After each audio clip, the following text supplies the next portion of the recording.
booty. A booty is whatever they can get off of somebody else after they have murdered you.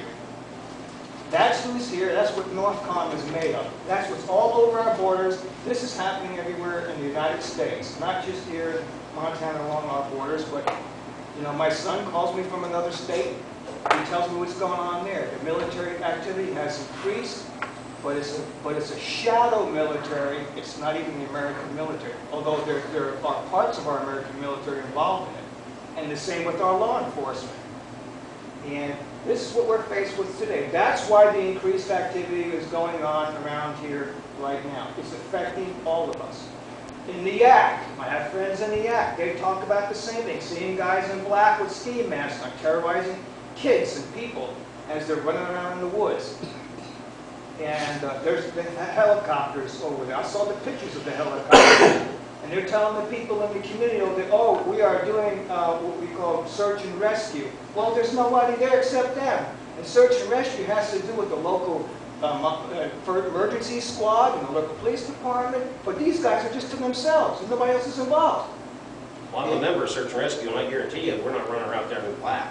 Yeah. Well, that wouldn't be real smart during their season, would it? And so this is the information that we're getting in the public because they know they can lie to the public and get away with it, and nobody cares, really, basically.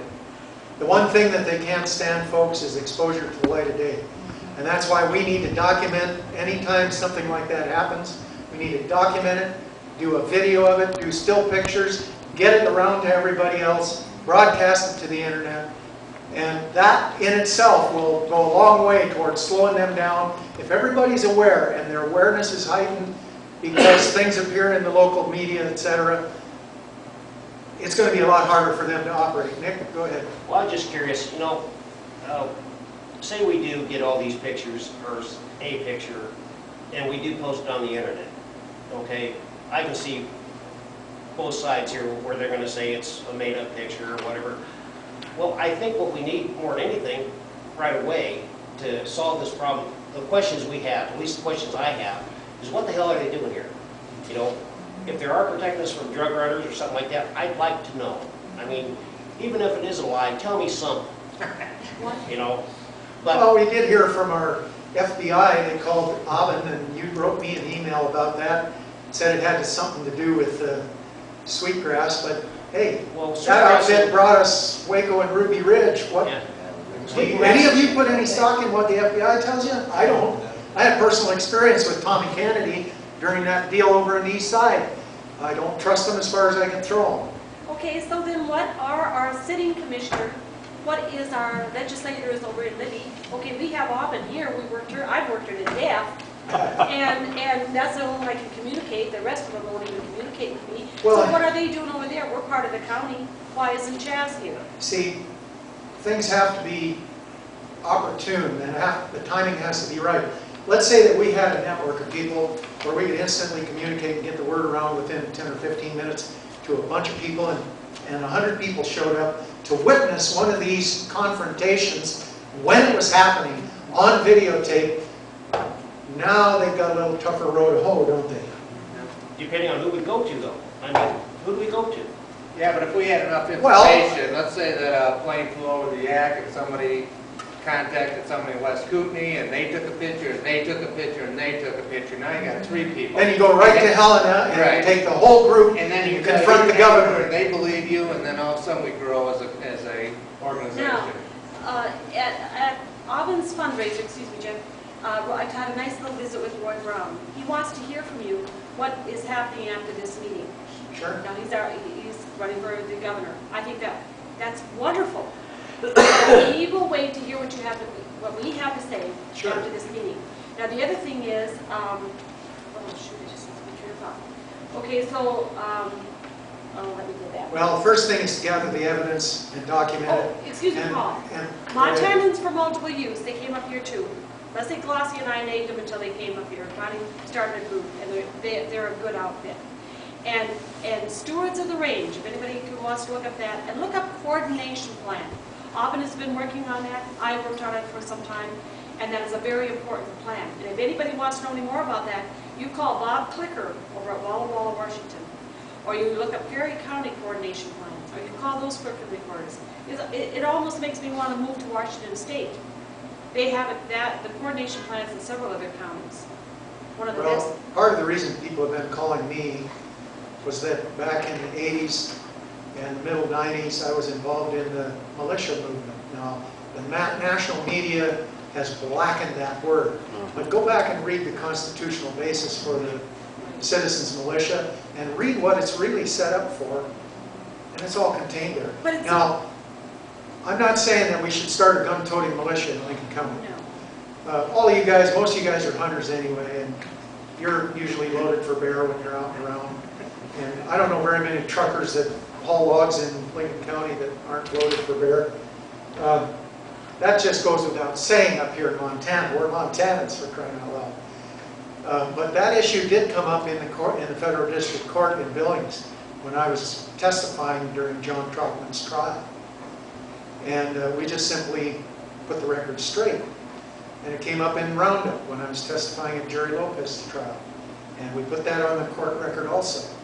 And shut the attorneys for the opposition right down with the simple fact that, and what our Supreme Court has recently reaffirmed, is that that Second Amendment right belongs to everybody, us.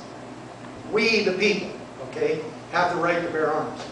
And so, go ahead. Okay.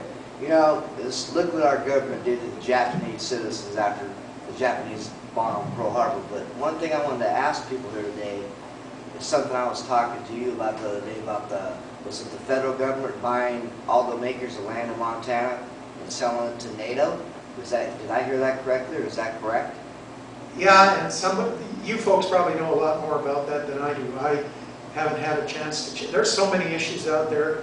The thing to do is go check it out on the internet. Yeah. Well, I know the reasoning behind it is because no American citizen in the military is going to fire on its own people. We're not China. And I know that they would come over here and they'd fire upon us.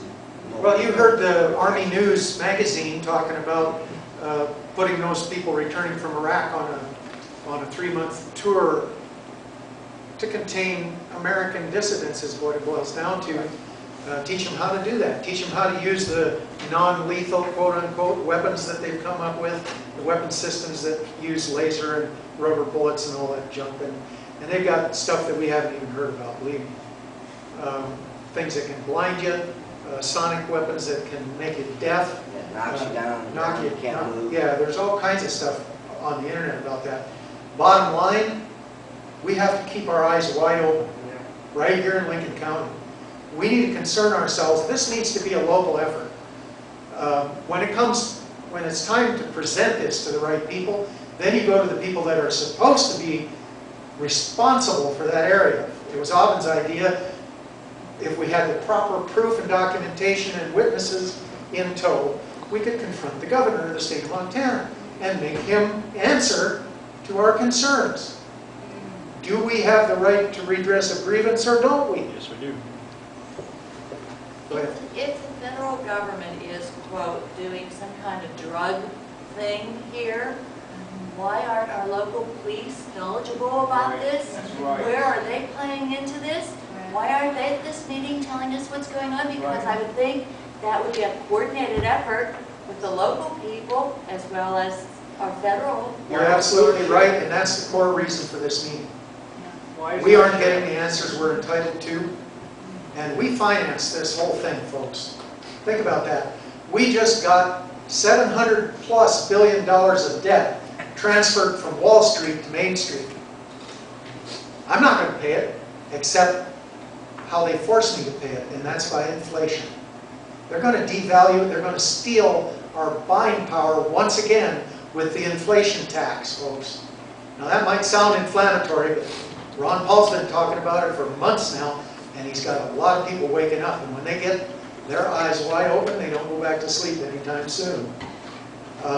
Democrats, independents, conservative Republicans, you know, people that you wouldn't even begin to imagine would rally when they hear freedom and the Constitution. They're right there standing beside you.